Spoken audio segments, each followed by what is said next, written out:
Okay, it's a pleasure to have artist Rushdi Anwar here with us today. He's from Kurdistan. He currently lives in Chiang Mai, teaching at Chiang Mai University, but he is an artist with a very complex set of stories behind him, not only initially as a Kurdish refugee who eventually ended up in Australia, the predominant part of his last 20 years has been. But as an artist, he has been exploring the histories of the Middle East, particularly from the perspective of him as a Kurdish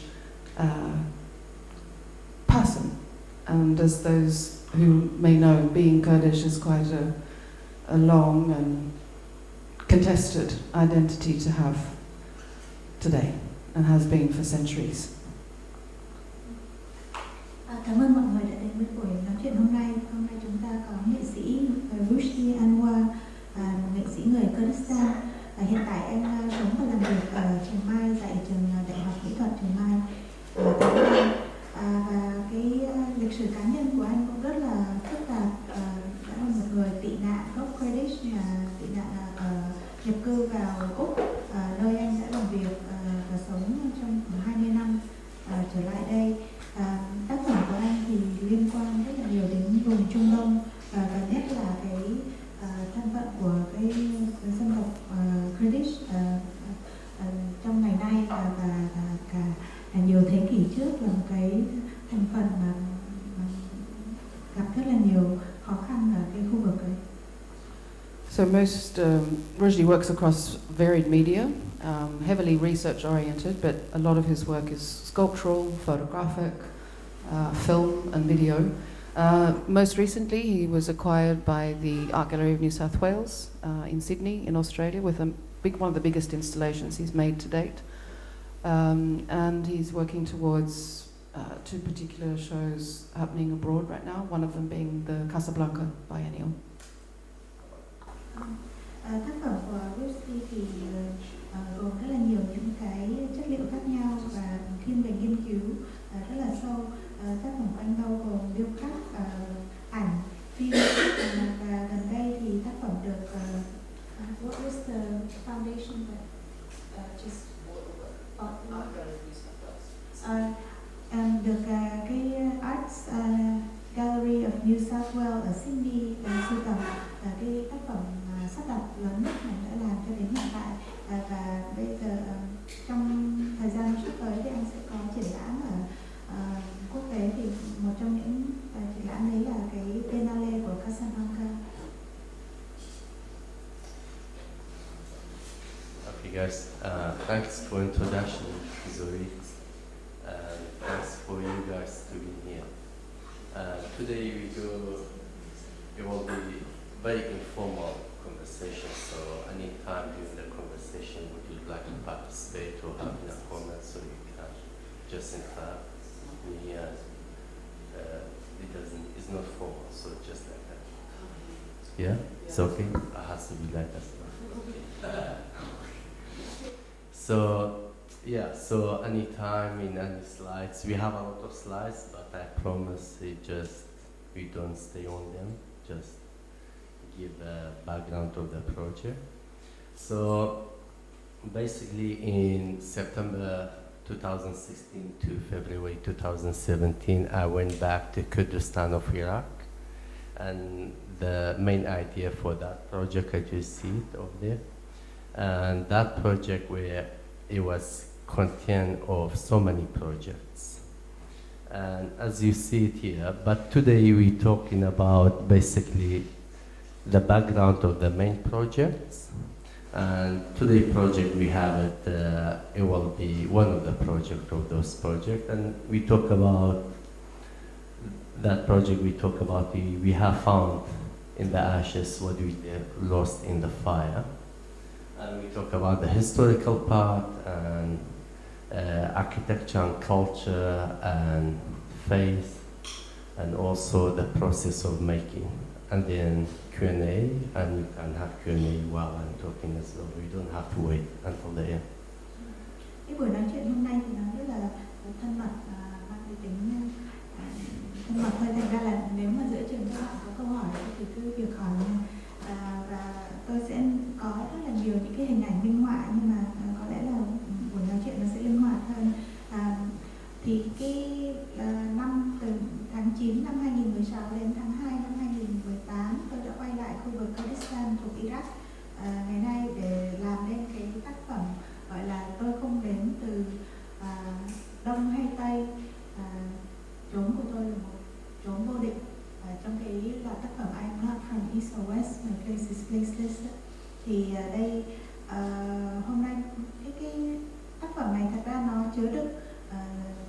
cái nội dung từ nhiều những cái tác phẩm mà tôi đã làm từ trước. Thì hôm nay tôi sẽ đi vào những cái thành phần ở bên trong đấy. Trong đấy có cái loạt tác phẩm hồi trước tôi làm tên là tạm dịch là chúng ta đã tìm thấy ở trong tro tàn, những cái chúng ta mất ở trong lửa.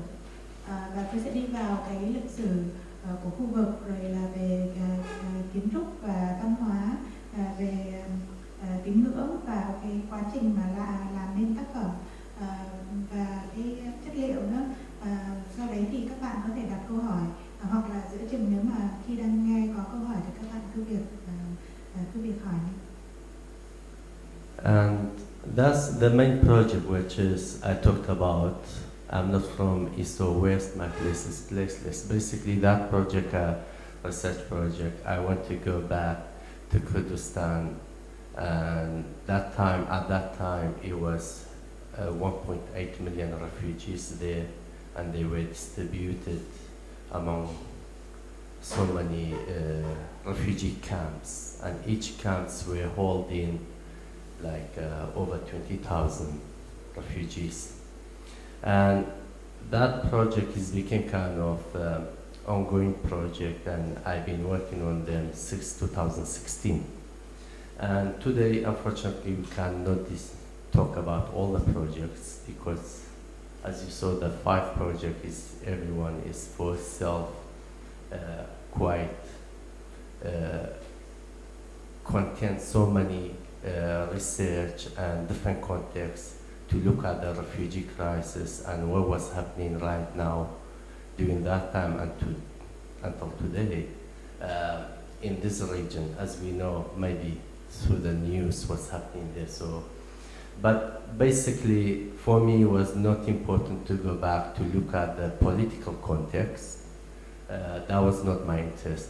For me, it was more important to go back and look at the condition of human in those places, we call them camp. So as you see in here is it possible to take this? Thì trong cái tác phẩm chính này thì tôi nói sơ qua thì hiện tại có 1.8 triệu người dân tị nạn trong các trại tị nạn khác nhau ở Kurdistan, ở Iraq. Thì mỗi trại tị nạn như vậy thì họ chứa lên khoảng 20.000 người. Và đây là một cái tác phẩm tôi đã làm từ 2016, thì nó gồm rất là nhiều cái thành phần khác nhau. Thì hôm nay chúng ta cũng không thể nói hết về tất cả những cái đấy được, mà chỉ là 5 cái dự án chính ở trong cái loạt tác phẩm, trong cái tác phẩm chính này nói về cái vấn đề của dân tị nạn. Và mục đích của tôi thì không phải là quay đến chỗ đấy để mà hiểu, đi tìm tòi quá sâu về cái bối cảnh chính trị mà khiến cho chuyện này xảy ra, mà tôi tập trung vào cái điều kiện con người, cái mặt cái khía cạnh con người, cái cuộc sống của họ ở trong những cái trại tị nạn này. And as you see in the slides, so I was looking at how they live in their daily lives and how they deal with the difficulties are facing in these environments. And also, in a sense, when I stay there with them for 4 months inside the camp, so interact with them on daily basis in all kind of occasions. And so sometimes just like this, as you see on the screen, like a bunch of men sitting on the middle of the road and they play cards, which we don't have this imagination of the camp at all. Through here, through the news, we never seen this kind of. But at the same time, you all have the condition like this. That's a kind of spot where the refugees were gathering in the evening, and they kind of like, let's say, in a sense, like a tea house. So they were having coffee or tea, and they having cooking some kind of barbecue, some kind of meal and stuff, and kind of communal space for gathering and talking about their daily life. So looking at this kind of aspect, how they overcome those difficulties and the things of the past, and of course in this conversation always came into politics context, and every refugee, so every community, so they were having different views and different believes what's happening, and some of them were very pessimistic, some of them were so optimistic. So it was very contradiction in context. It depends on the individuals, how they were reading the situation. And these are kind of the structure, as you see, these are the preparing the new camps, the new unit for the arriving the new refugees, where these are the base and the structure. And one thing is important to mention here, those community refugees were not only one ethnicity or minority, they were Kurds and Arab, Yazidi, Shabak, Christian, Turkmens and Sunni and small number of Shia and other minorities. So it was a blend of everything, and in a sense, in terms of faith and in terms of the nationality or ethnicity. And some of the camps, Thì tôi đi vào xem cái cách mà họ sống hàng ngày và cách họ đối phó với những cái vấn đề xảy ra ở trong cuộc sống hàng ngày ở trong những cái trại tị nạn này.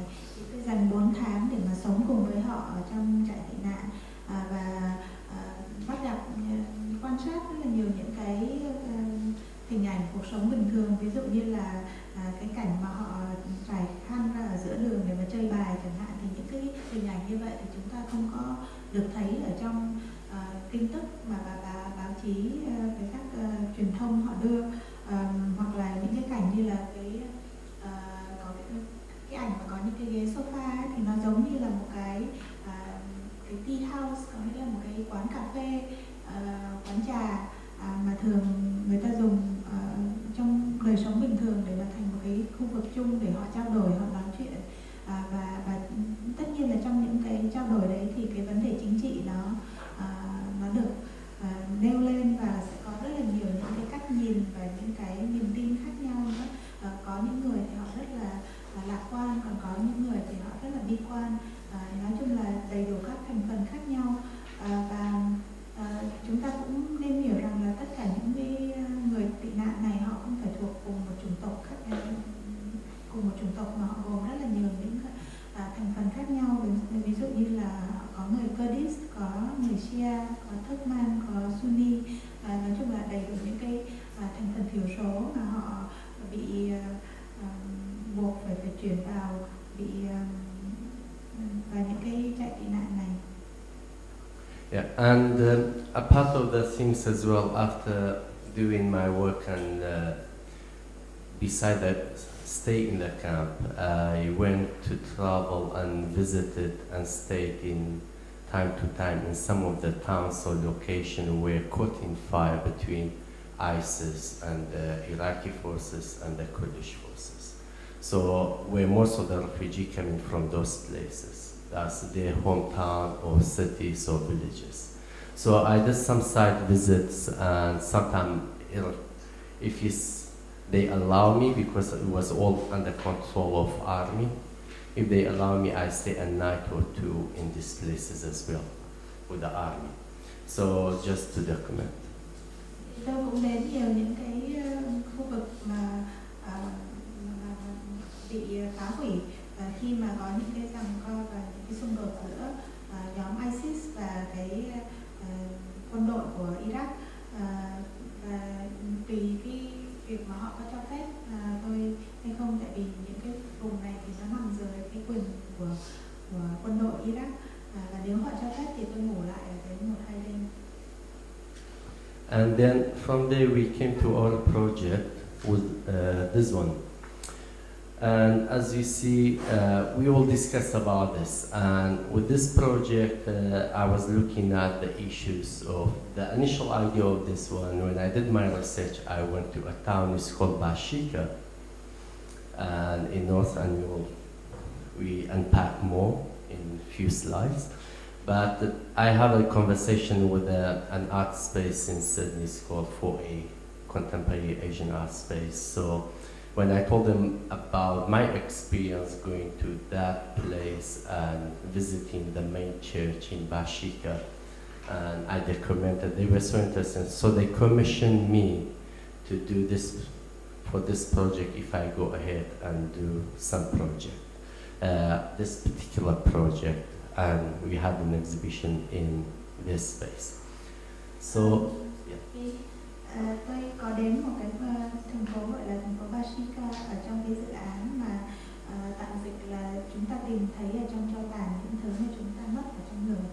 Và có một cái không gian ở Sydney gọi là không gian 4A Contemporary Asian Art Space, thì tôi đã nói chuyện với họ về những cái mà tôi tìm thấy được ở Bashiqa và nêu lên cái dự án tôi muốn làm, và họ đã tài trợ cho tôi để thực hiện cái dự án này.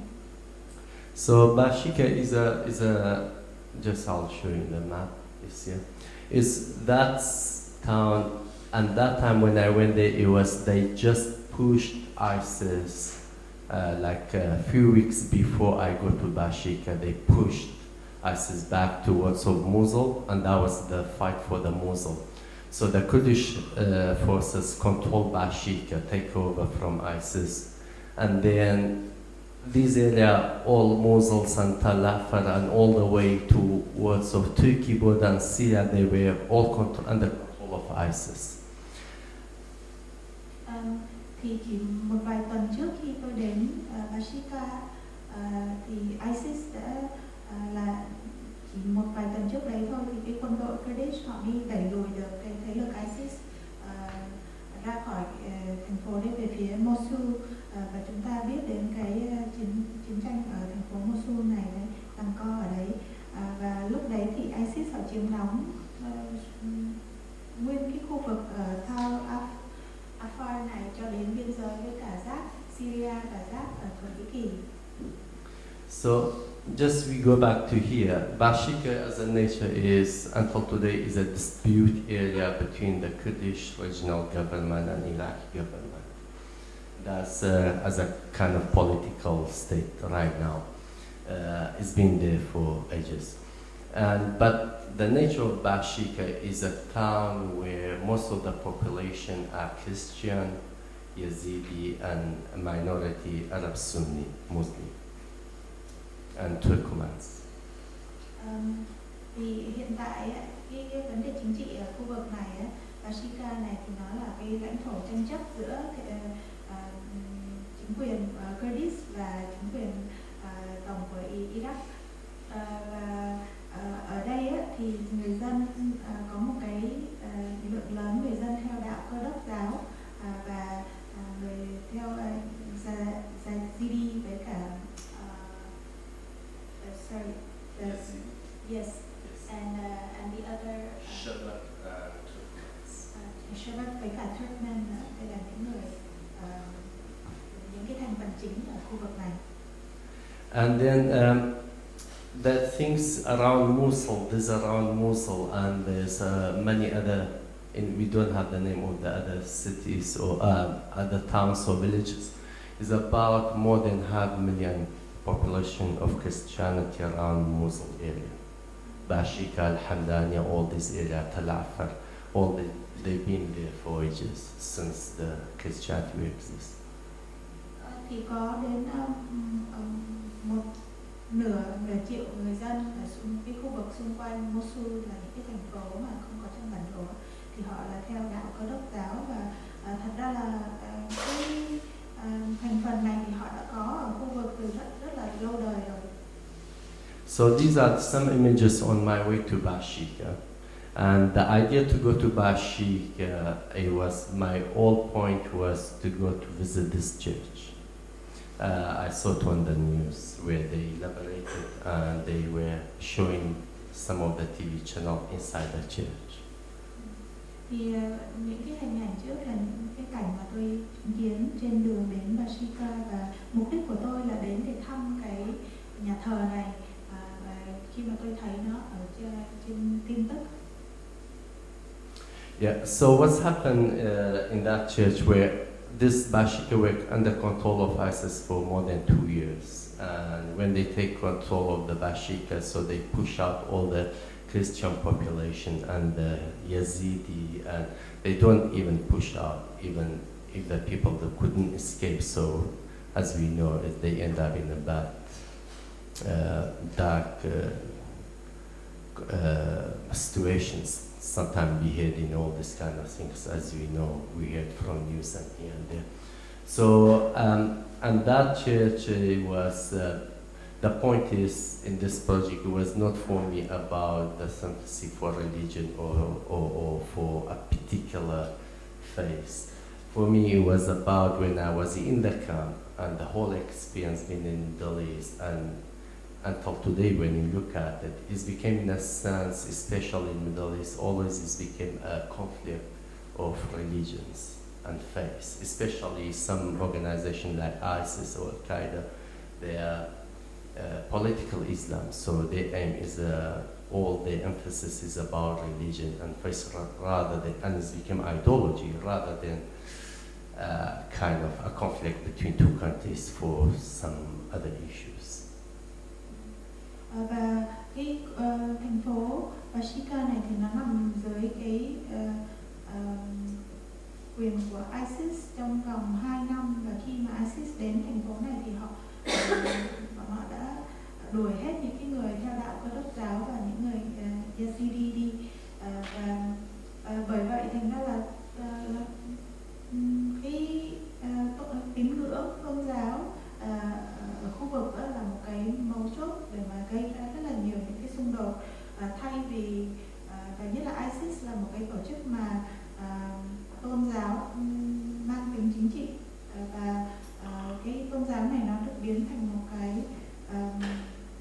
một cái hệ tư tưởng, thay vì và tạo nên rất là nhiều những cái xung đột, thay vì những cái xung đột bình thường mà chúng ta thấy ở giữa các đất nước khác nhau. And with this project, it was because it became very things. Everything when I was there was so many times through the political situation and the conflict, always religion things came to the surface.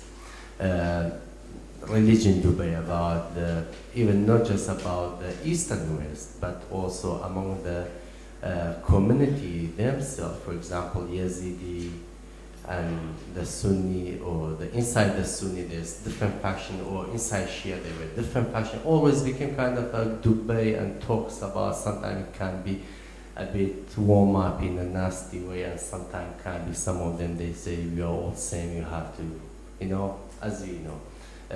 They were more positive. But for me to unpack those issues for this project, I want to go back to history, especially between East and West, where these East and West were, today we call them, they say Christian and Muslim, when they met. And in order for that, I went back to the history of Islam, as we see in the map, where Islam was founded by Muhammad. So as you see, dark orange, that was the area in Gulf were controlled by Muslims. And after Muhammad passed away, the Caliphate came. So that's the light orange, let's say, controlled by Caliphate, the four Caliphate. And after four Caliphate and where expansion of Islam go towards of India and towards of Turkey, which today we call it Turkey, and towards of the Africa, North Africa, until Spain. So that was completed by the dynasty of Umayyad and Umayyad. In English we call them Umayyad. So that was kind of how the Islamic world by 711 were controlling whole chunk from India to Spain, were complete. So it was kind of, that was the first time where the, let's say, Islamic world were facing the West or Christian world through the force, by conflict. They were interacting by trade before, but in this context where force happened. Occupation and invasion.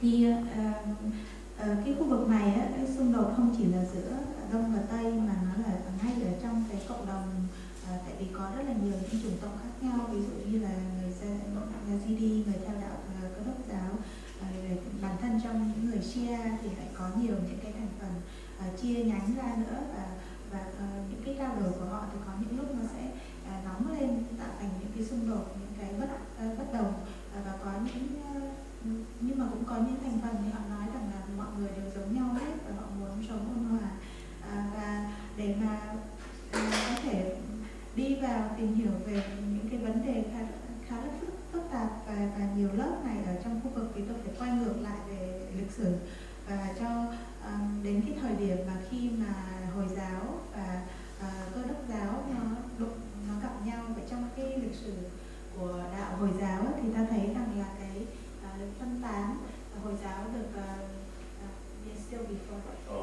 được Mohammed tạo ra thì nó là màu cam đậm này, và chúng ta thấy cái hướng đi của nó sau khi mà tạo ra ảnh hưởng lên cái khu vực, và đến cái thời kỳ mà có 4 cái caliphate, họ có cái nhánh Hồi giáo của họ thì thành cái màu mà cam mà vừa đấy, và đến năm 711 đó thì có the next slide, cái Umayyad này là caliphate này, thì họ bắt đầu họ mới chuyên chính là họ mở rộng bờ cõi bằng cái quân đội, và khi đấy thì cái tiếp cận với cả phương Tây nó mang cái tính chính trị, cái tính gọi là về mặt vũ trang, chứ không phải là chỉ là trao đổi giao thương như là trước đấy nữa.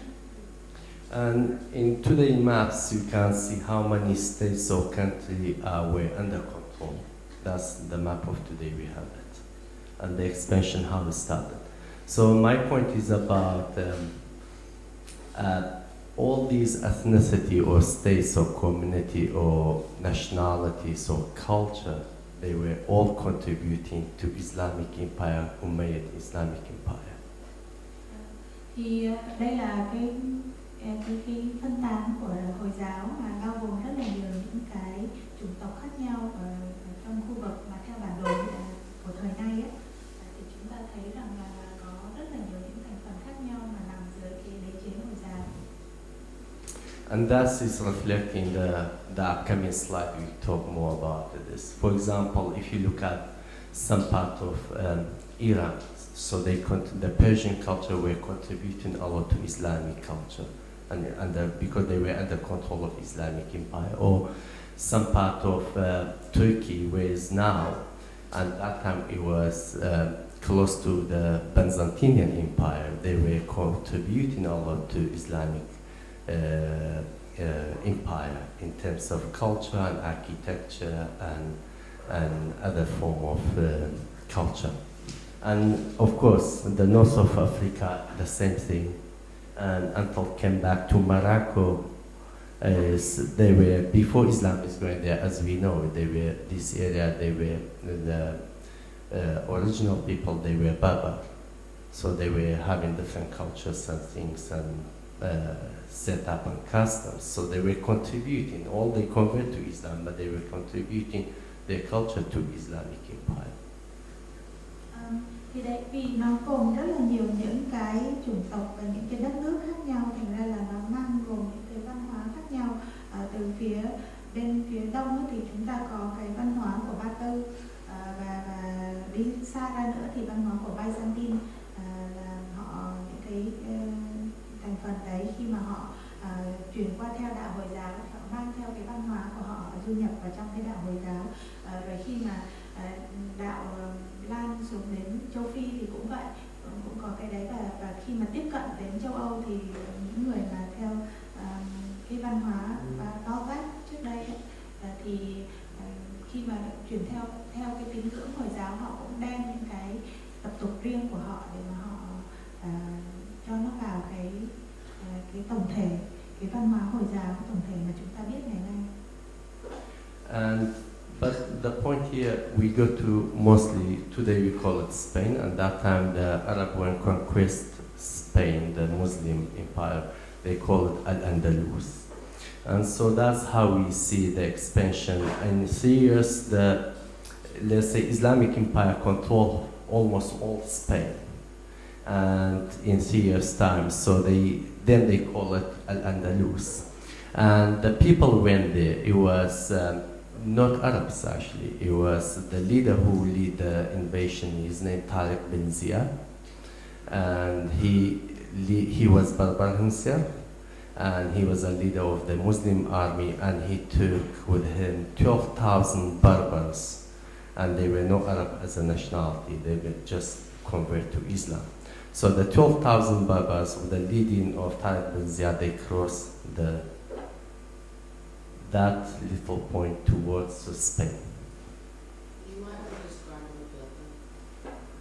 What is Berber? Berber in a sense we can say the indigenous people of North Africa, whereas let's say this area, Algeria, Morocco, this area, and until sometimes there's some ideas or opinions, they say come down even further down to Algeria. And that's and they have their different setup and different cultures, like a Morocco. And so but when the Muslim went there, so they convert to Islam. Khi mà đế chế Hồi giáo họ lan đến và họ thống trị nước Tây Ban Nha ngày nay á, thì họ chuyển, họ không gọi đây là Tây Ban Nha, họ gọi đây là Andalus. Đây vào thành năm 711 trở đi á, thì có cái dân tộc Berber là họ thuộc vùng Morocco ngày nay, và nếu mà đi xuống miền Nam nữa thì có thể là một phần của Algeria, và họ có một vị tướng, thì họ không phải là người Ả Rập, mà họ chỉ là theo đạo Hồi giáo thôi, và cái quân đội 12.000 người của họ thì so the 12,000 army, 12,000 yes, fighters, yes. They move from where to where? From Morocco, where we have in the map, this point. And now we call it Gibraltar. Thì ở đấy họ di chuyển đi lên, which is the arrow, the red. So yeah, that's the Spain. Okay. Yeah. They cross the water.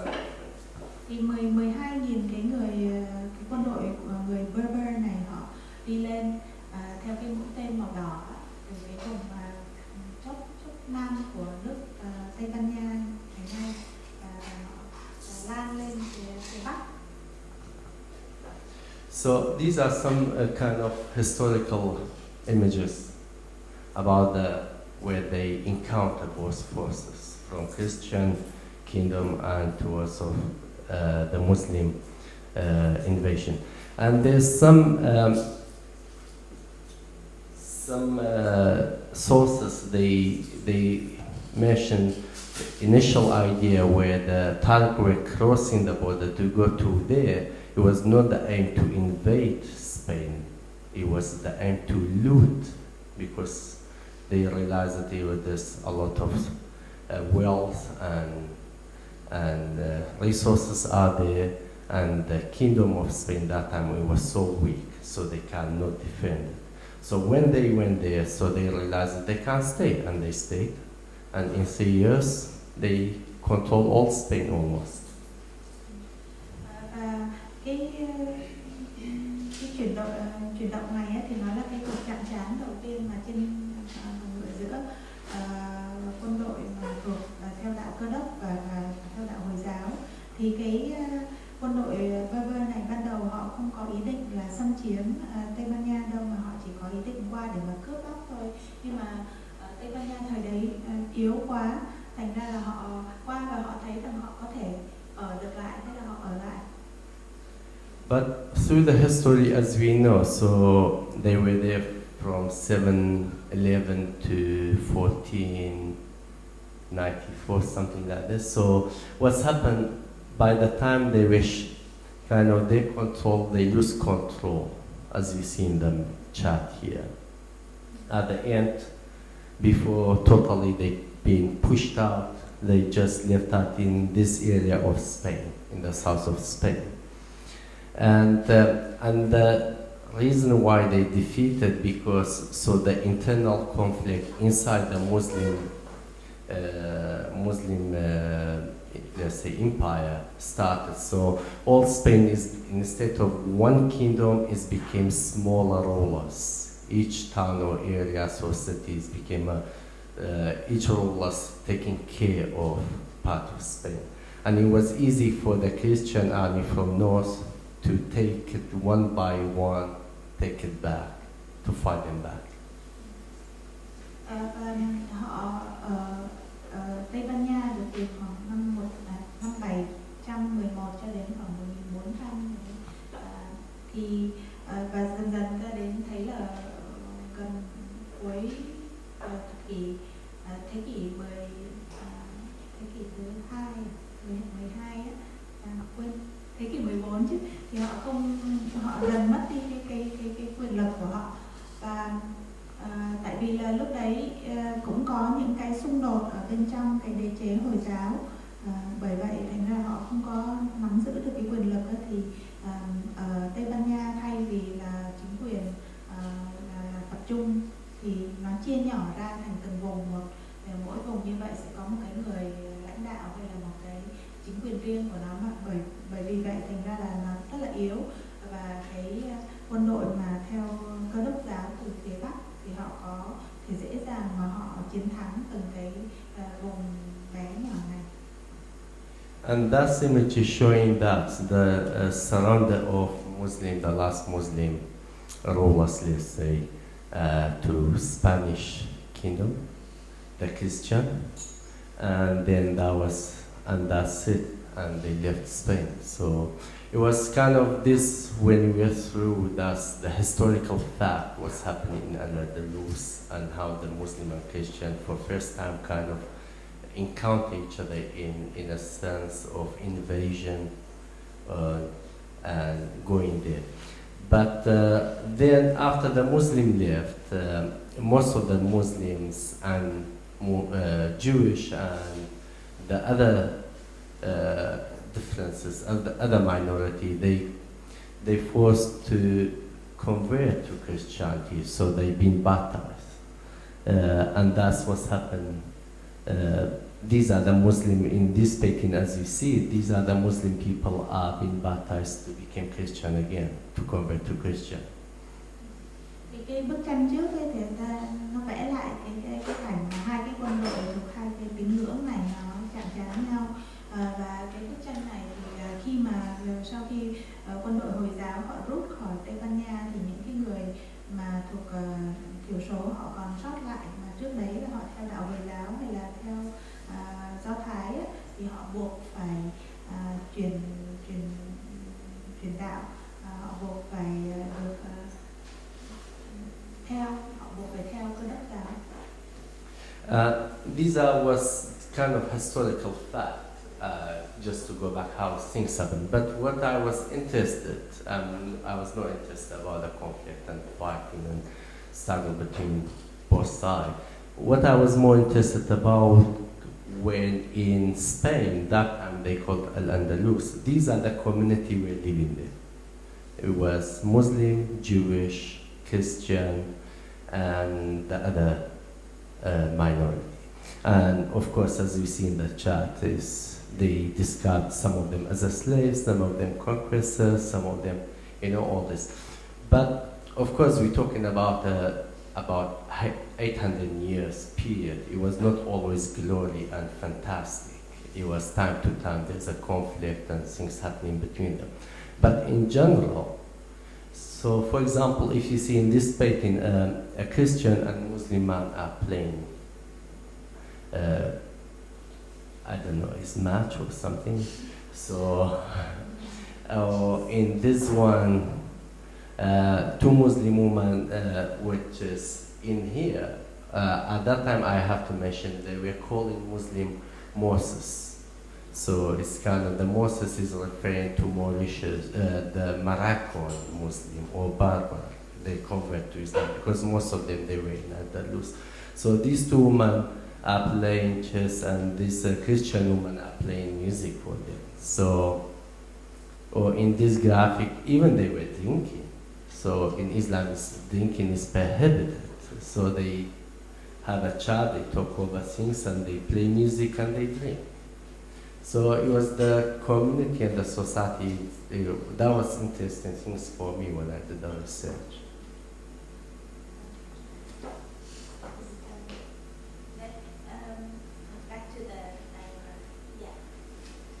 Và đây là những cái gọi là những cái thông tin mang tính lịch sử, nhưng mà và để ta hiểu được rằng là trong cái thời kỳ cái giai cấp xã hội trong cái thời kỳ những năm 700 800 này, thì khi mà Tây Ban Nha được gọi là Andalus thì có những cái thành phần dân tộc ở trong đấy như người Ả Rập này, người Berber, người Muladis, rồi là người Do Thái nữa. Phải có những cái giai cấp ở trong xã hội như là có người nô lệ, có những người bị thống trị và những kẻ thống trị. Đấy. Và nhưng mà tôi quan tâm đến cái cuộc sống đời thường giữa những cái thành phần này, họ giao tiếp, họ giao du với nhau như thế nào. Và tôi tìm thấy những cái tranh vẽ của thời xưa. Yeah. Thì ví dụ như là đây là cảnh một người theo đạo Cơ đốc và Thiên Chúa và một người Hồi giáo, họ đang chơi cờ với nhau. Và ở đây có hai người phụ nữ Hồi giáo, họ đang chơi cờ với nhau, và một người theo đạo Cơ đốc, họ đang chơi đàn cho hai người kia nghe. Đấy, và ở đây thậm chí họ còn uống rượu với nhau nữa, mà như ta biết đạo Hồi giáo thì là không được uống rượu, nhưng mà đây họ có nghĩa là có trao đổi, họ chơi nhạc, họ tụ tập cùng với nhau. And beside this, like let's say the community and society were kind of melding together and infusing into each other. So a lot of sharing knowledge and learning from each other were happening. And because as we saw in the map, the Umayyad Empire was from India to Spain. So all these nationalities and knowledge were going to Spain and contributing to the kingdom in Spain. And that's what's happened. So it's happened in terms of philosophy, in terms of science, in terms of math, in terms of architecture and art. And as we see most of the time, for example, this is a mosque in Turkey. And before it became a mosque, it was a Christian church. But the point is here is it was designed in Byzantine architect style. And today it's in Turkey. So that influences in Byzantine architect where has a lot of contribution to the architect what we have it now in Spain. All these great mosques in Spain. So for example, this one, that over there, this design is absolutely Byzantine, influence of Byzantine architect, but this one is in Spain. So who did that? So the Umayyad Empire, these knowledge and architecture influences transformed to Europe. And that time, because the Umayyad Empire, if you remember where was Turkey, before they go there, they have their empire in Syria, today in Syria and Turkey, and where Israel and Lebanon and Palestine, they were controlling. So they have a lot of influences of Byzantine architecture and building. They built all their palace where they were in Syria, and they transferred this all to Spain. And that was kind of fascinating thing for me to look at how this knowledge is transformed through there to different location and different contexts and different continent. And as we see here, there's another, the Great Mosque.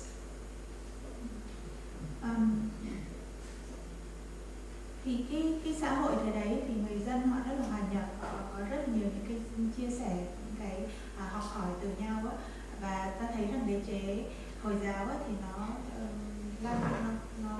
lan rộng từ Ấn Độ cho đến Tây Ban Nha, và bởi vậy thì nó có cái sự trao đổi rất là mạnh giữa kiến thức từ triết học cho đến toán học cho đến khoa học, rồi là về kiến trúc và mỹ thuật nữa. Thì ta thấy là cái when you go back to the mosque in Turkey, đây là cái nhà thờ mosque ở Thổ Nhĩ Kỳ, và trước đây thì nó là một cái nhà thờ theo Cơ đốc giáo, và nó được chuyển thành cái mosque. Và ta thấy rằng nó mang cái kiến trúc của Byzantine, có nghĩa là kiến trúc La Mã Phương Đông, và chính vì vậy thì ta thấy rằng cái hiện diện của cái ảnh hưởng này ở Tây Ban Nha rất là thú vị, như là cái chóp, cái mái tròn, đấy là những cái mô típ mà trang trí xung quanh. So this is the Great Mosque in Gotham. So I think we have seen so many images about this place. And if you look at it, for example, we just unpack small elements are here. For example, this red and white, that was very influential color. This kind of amber red is very influential in Byzantine architecture. So they were having a lot so in the other palace in Middle East during Umayyad Caliphate in Syria. So they bring the same element and they implement it in the architect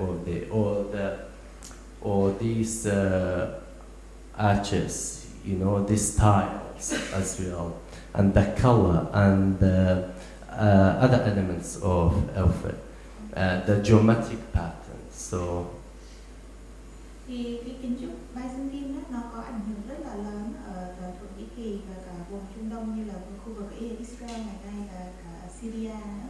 Và ta thấy rằng là những cái mô típ, những cái này nó được đem đến Tây Ban Nha và nó gây ảnh hưởng, ví dụ như là cái vạch đỏ và trắng này, xen kẽ này, thì nó là bắt nguồn từ kiến trúc ở bên Syria, sau đấy được đem qua, và đây là một cái nhà thờ rất là nổi tiếng ở Tây Ban Nha.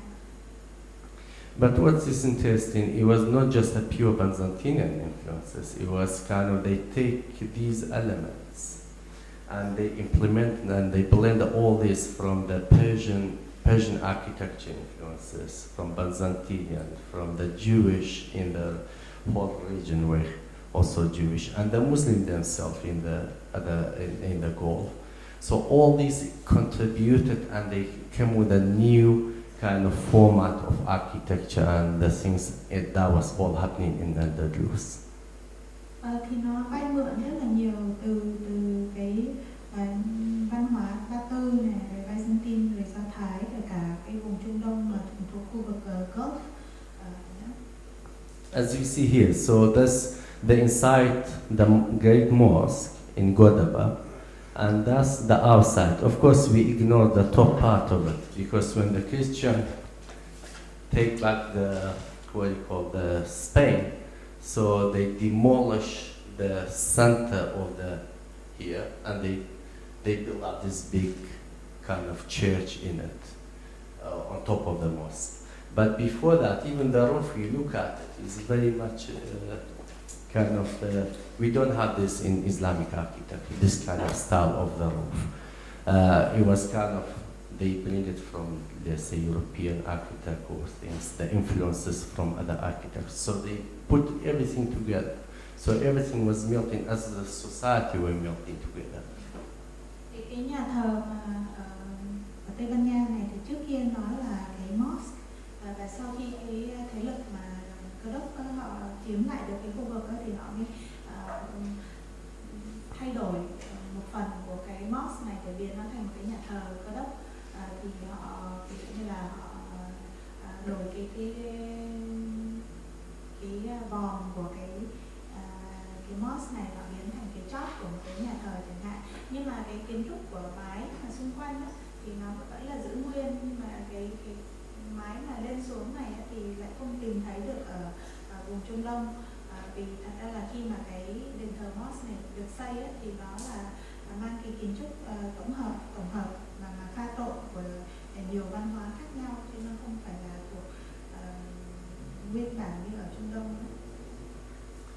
So that's, for example, that's shape. We have mostly as an armor for the European style, this kind of in US, but in Islamic way we have it in circle form. But so they make this kind of form, as you see, but it's written La ilaha illallah. There's no God, only one God. So it's an Islamic kind of surah, Islamic in Quran. Or we see in Arabesque, so how it's geometric and flowery shape, which is, we call it kind of vegetarian kind of influences with the geometric shapes. That vegetarian kind of looking patterns coming from the Persian patterns that the kingdom of before the Persia, Iran convert to Islam. So that's the element of the architect. They use a lot of flowery patterns. So the middle is The shape, for example. right. The shape is kind of for the armor, you know, the soldier are Yeah, protecting but themselves. the original Islamic circle. Yes, it's around. Thì ví dụ như là cái motif mà ta thấy ở đây á, thì cái hình ở giữa nó là giống như là cái gọi là gì nhỉ, shield, khi mà lính cái lính đỡ cái khiên, đúng rồi. Thì nhưng mà ở trong cái ví dụ như là trong Hồi giáo mà truyền thống á, thì họ xài hình tròn chứ họ không có xài cái hình như vậy. Rồi là những cái mô típ mà hoa xung quanh á, thì nó là lấy từ văn hóa Ba Tư. Trước khi mà Iran họ theo đạo Hồi giáo thì họ cái trang trí hoa văn của họ nó mang cái hình thiên nhiên, hoa lá như vậy. So as we see in other ways of patterns on architecture, so that's the patterns from that time, going back to Spain, and that's some kind of other souvenir, and quite interesting because originally in Islam to paint or to cast anything in shape of human is prohibited, but you see in Andalus, you have the shape of human on the horses, as you see in the patterns, and with the Islamic text, these are all ayat. So they combined, they became kind of contribution, they were more open towards the context of the Islam as well. Có những cái mô típ mà khác nhau và những cái vật trang trí chẳng hạn, thì thời trong đạo Hồi giáo thì không được vẽ hình người, cái điều đấy là hình cấm kỵ, nhưng mà ở đây thì nó có người ở trong hình và đồng thời lại có cái chữ của đạo Hồi. So we end up here about the Spain, and we go now. The second things will happen about this confrontation between East and West. Second episode is the Crusade. This time the European came to the Middle East, not the Islamic Empire go to Europe. They came, and as you know, it was Crusade started from 1095 to 1492, kind of. And as you see in this map, that was generally kind of the movement, and the aim, as we know, it was to go to Holy Land, Jerusalem. Thì cái đợt mà trao đổi lớn lần thứ hai á, thì là cái đợt mà thập tự chinh và khi đấy á, thì châu Âu họ mới đem quân đội họ đi xuống phía Nam và vào cái khu vực của Hồi giáo, chứ không phải là đi ngược lại nữa. Và cái điều này nó xảy ra vào năm 1095 cho đến 1492 là cái đợt đầu tiên đấy. And then these are some of the illustrative and paintings where what's happened between the Crusade forces and the Islamic forces. And always so, it was not going so light, it was very dark. A lot of nasty things happen, beheading and killing prisoners, all this kind of things. And we don't go through this, just as a kind of how these two sides were confronting each other in different contexts. Và cái cuộc viễn chinh chữ thập lớn đợt đấy thì nó gây ra những cái xung đột và chiến tranh lớn và có những cái giết chóc diễn ra và cái mục đích là để đi đến cái khu vực đất thánh là Jerusalem. And then these, until today, they find this kind of thing from the Crusade time. That's in some part of Lebanon. So they still found the bones and things from Crusade. And it's not sure, sometimes they don't know, is the Crusade forces or bodies or the Islamic or the local bodies. So it's sometimes they don't know. But the fact is, until today, still when they dig the land, they found this kind of, in the context of today, crime. Today we call it kind of crime or genocide or. Thì cuộc viễn chinh chữ thập này nó tạo ra những cái giết chóc mà mang cái phương diện là số lượng lớn và có những cái mộ tập thể mà chúng ta vẫn còn tìm thấy ngày nay, như là cái mộ này thì tìm thấy ở Lebanon và nếu mà theo cái ngôn từ của ngày nay thì nó được coi là những cái tội chiến tranh. And generally, these are all the battles, some of the battles, main battles were happening during the Crusade. And we don't go through this. Thì có rất là nhiều những cái cuộc chiến diễn ra, những cái trận chiến lớn mà diễn ra trong cái giai đoạn này, nhiều những cái vùng khác nơi, thì đây là một số trong nhiều những cái cuộc chiến này. And these are kind of illustrating, painting about when the West at some point were defeated by Salahuddin, one of the Muslim leader, Ayyubi dynasty. So he took over Jerusalem from the Christian, and they left Jerusalem. Và cái hình này thì nó là nói về cái việc mà khi mà Saladin chiến thắng thế lực cơ đốc để mà giành lại cái vùng đất Jerusalem. And then these are kind of chart map. Is interesting to look at it, how these three, let's say we call it today Ibrahimian religion, how they kind of distribute around this region from Middle East to Europe or the Mediterranean area is kind of melting. It's been there through the history until today. Thì cái bản đồ này nó nói về cái sự phân bố ảnh hưởng của những cái đạo mà người ta gọi ngày nay là đạo từ Ibrahim, nó lan khắp châu Âu và cái khu vực Mediterranean, rồi là qua phía đông nữa. So for this project, we came back to the project. So that was kind of historical background. It was for me to do this project. I went back to the history and to look at this encountering between East and West in context of politics, in context of culture, in context of architecture, in context of religion, and in context of place and power struggle. It was for me important to go back and unpack and do those issues in order to do this project. So, because the nature of Bashiqa was exactly similar kind of thing, all these different minority and people was there. We have mosque, we have church, we have a Yazidi temple in Bashiqa, and all different minority are there. So that's why it was important for me to go back to see where's the sources coming from. It's not happening only today.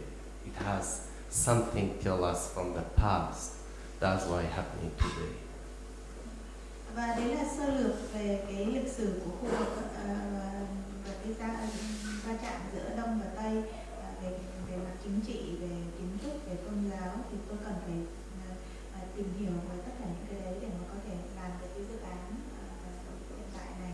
Và tôi đến Bashiqa tại vì đây là một cái khu vực mà gọi là lý tưởng để mà tìm hiểu về những cái ảnh hưởng này. Tại vì ở đây thì họ cái dân tộc sống ở khu vực này nó rất là đa dạng, nó vừa có mosque, vừa có nhà thờ Cơ đốc, vừa có những cái đền thờ Yazidi nữa. Cái người dân họ rất là đa dạng. So the whole point is started with this idea to go to Bashiqa from this man. I was having a tea with him in his camp in Albert camp in close to Suleymania. And he was, as you see in the TV, it was a news about Bashiqa, liberating Bashiqa from ISIS. And he was watching, looking at if he can see his houses survived or not, if he can see through the TV camera. So, and I asked him about the place, and he told me about the history of Bashiqa. And himself, he was Shabak, one of the minority of Bashiqa. He was a Shabak.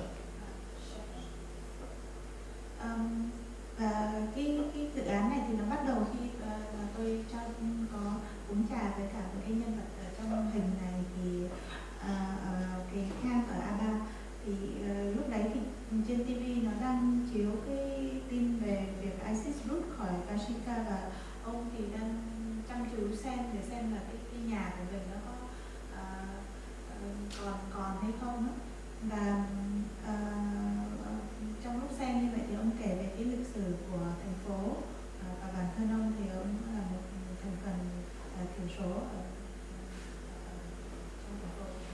So I decided to go to there, and it was, of course, it was not easy to go to Bashiqa because it was war zone, and they don't allow the civilian to go there. So, it's a long story. I managed to get permission from army to access to the place. So I went there with a private car, and so through the road we went encounter so many bunkers and army and dismantled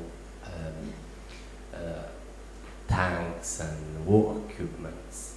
Where we went through like around from Hawlia to Bashiqa was about 200 km. So all the way you go, it was like bunkers and things where war was happening, was like that. Và thật ra là để xin phép đến cái khu vực này rất là khó, thì lúc đấy nó vẫn là trong khu vực mà chiến tranh, nhưng mà bằng cách nào đấy thì tôi xin phép được quân đội cho vào khu vực và đi bằng xe. Thì cái quãng đường 200 cây số này dọc đường tôi bắt gặp rất là nhiều những cái hầm mà tránh đạn, rồi là những cái chốt quân đội, những cái xe tăng mà bị phá hủy, dọc đường rất là nhiều cảnh như vậy. And then that was we entered the town, and there's a lot of images, but here we couldn't show all. So we went to the church. And this is the image of the church, as you see. Chúng tôi vào trong thành phố và đến cái nhà thờ này. So the church simply were destroyed. It was like that. And the reason I went there was it's been a place from the faith or whatever any religion is. It's been a place for even torturing and killing by ISIS. As you see here, at the back main hall, these are some of the clothes of the victims. Và cái nhà thờ thì nó hoàn toàn bị phá hủy rồi. Không cần biết là nó thuộc về tín ngưỡng nào, nhưng mà cái tòa nhà này nó đã trở thành một cái nơi mà ISIS sử dụng để mà tra tấn những cái nạn nhân của chúng. Thì thấy rằng cái góc nó có những cái quần áo còn sót lại của những nạn nhân mà bị đưa vào đây. And as you see, The architecture was going back to 18th century, where 1885 were built, and it was the style of Ottoman architect, kind of was influence of Byzantine architect, and totally whole building was kind of like a museum, but it was during the war all destroyed like that. Cái kiến trúc của cái nhà thờ này là nó thuộc kiến trúc Byzantine của đế chế Ottoman vào thế kỷ 18. And these are some of the image what I found inside the church. It was, as you see through this, it was bullet shells, and it was totally missing cameras and distractions and light box. It seemed to be this kind of decorative iconography of Christian imagery were printed on cheap canvas and seemed to be used as a light box for decoration of the main hall. This one. Thì bên trong là nó tan tành ở bên trong thì có những cái hộp mà có lẽ là dùng để mà in hình trong kinh thánh và để trang trí ở trong nhà thờ thì nó được in lên trên vải gấu và có lẽ là được chiếu sáng từ ngọn đèn ở phía sau nó vung vãi ở khắp trong cái nhà thờ. So as you see through this documentation photo, that was the situation I found inside the church and in the place, and also outside the town as you saw it. And that was kind of the elements which I found and documented. Thì tất cả những cái này là cái tôi ghi lại, các bạn có thể thấy được rằng những cái cảnh bên trong và bên ngoài cái nhà thờ. For me, when I told this story, the experience going there and documenting, and I didn't know what to do.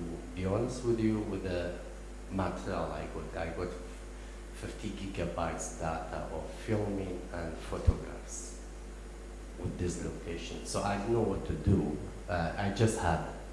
And then when I had this conversation with the 4A, the idea, one of the things is fascinated me. It was kind of, when I was there, these boxes were kind of fascinated me when I was in the church, and I took a lot of photos of these boxes. Thì thật ra là lúc mà đến đây thì tôi cũng không rõ là mình sẽ làm gì, và tôi có khoảng 50 gigabyte tất cả những cái hình ảnh rồi là những cái thước phim mà tôi thu lại, nhưng mà lúc đấy hoàn toàn là không biết là sẽ làm gì, và sau này xem lại thì tôi thấy rằng là mình rất là bị thu hút bởi những cái hộp đèn mà mang hình ảnh trong kinh thánh như vậy. So for me to go back to studio, and I have all these materials like this, printed photo and videos, I was thinking, when they say, okay, do the project, I was thinking how I can do. In the beginning, we were thinking about to do mimicking the light box and make it nice, just printing large scale the images of the church and put it in a light box. But be honest for me, be honest with you, when I went there, you see the clothes of people, victims in there, and the distraction and everything, almost everything turned to ash and things, and to put in a light box, it didn't make sense to me. It became just cheesy looking photography, nice, something so beautiful. You look at this, it didn't work for me. So I was thinking how I can deliver what I found in the church, like healing, Mother, Bashiqa, and distraction, and the whole combination of other things, the community we're living there, how I can bring all these elements into one project. It was challenge. And then I look at the elements of church inside, what I found there. I come with the idea to create books, referring to the light boxes, and to use the same material which I found, the same thing. So I come with the idea to use the element of burning, the element of iconography, images, ash, and the other elements. Thì khi mà mới về studio thì tôi cũng vật lộn rất là nhiều để làm cách nào mà truyền tải những gì mà mình đã chứng kiến được ở cái nơi này. Thì ban đầu thì bên gallery họ cũng đề nghị là hay là in lớn những cái hình ảnh ra, xong rồi là làm thành những cái hộp sáng. Nhưng mà tôi thấy rằng như vậy rất là vô lý, nó chỉ thành giống như một cái hình ảnh đẹp thì để mình coi mình giải trí thôi, chứ còn cái mà tôi thấy được thì nó quá kinh khủng. Có những cái cảnh giết chóc, cảnh tàn phá, và cả một cái sự phá hoại của cả một cộng đồng người sống ở trong cái thành phố này. Và tôi muốn truyền tải nó như thế nào đấy, thì cuối cùng tôi quyết định là sử dụng những cái khía cạnh giống như là việc đốt cháy và những hình ảnh dùng trong tôn giáo, và kết hợp nó lại để tạo thành những cái hộp mà nó tương tự như là những cái hộp ở trong nhà thờ này, nhưng mà nó sẽ mang một cái chất khác. And one of the things, the first element I was thinking to use it was to burn all my photo instead of put them nicely using white gloss and put in a kind of frame and represent them as how we teach photography. Instead of that, to print them and burn them. So the burning comes with the concept that is, when you look at the history of violence, doesn't matter if it's any context, traditionally from all days until today. So many times when the other side take control of the enemy side in context, let's say enemy side, they always destroy and burn to get rid of what the other left behind. So the burning is became kind of in a sense, it historically has this sense to get rid of the history of your enemy, and has been this through the history until today, happening in different contexts. Thì thay vì mà in ảnh ra và trưng bày nó giống như là một cái show mà ảnh bình thường á, thì tôi quyết định là in ra và in chúng ra và đốt chúng đi. Thì cái hành động đốt này á, thì trong lịch sử cho đến hiện tại thì không cần biết là cái lý do mà xung đột xảy ra như thế nào, nhưng mà khi mà cái phe chiến thắng họ giành được quyền rồi ấy, thì cái việc mà đầu tiên họ làm là đốt đi những cái vật chất và những cái lịch sử của cái phe đối phương, để mà họ có thể xóa đi cái lịch sử của đối phương. And that burning also, it has very strong reference to the act of aggression and the space of violence. So that's why I start to, as you see, the photo end up is like that, rather than put them in a knife frame. Thì cái việc mà đốt cháy này nó cũng mang cái sự gọi là mang cái tính bạo lực ở trong nó rất là lớn, và bởi vậy thì đấy các bạn thấy là ảnh của tôi sau khi nó bị đốt đi thì nó còn lại là như vậy. So that was one of the elements of the work. And then the other element is how to represent this. I went back to the boxes which I found, the idea of the light box in the church. I came with the idea to create some kind of box representing that, referring to the light box which I saw. And then I started getting the box, and then simply that was the process of making, burning everything inside the box, as I saw, kind of referencing to the mimicking or evoking what I saw in the church, not be something beautiful and cliche and nice. Và để mà bày cái này như thế nào thì lại là cái vấn đề khác. Thì tôi nghĩ đến những cái hộp mà tôi tìm thấy ở trong nhà thờ và muốn gọi là tạo ra một cái gì đấy mà nó xuất phát từ đấy. Vậy thì tôi tạo ra những cái hộp như vậy và tôi đốt những cái ảnh ở bên trong hộp.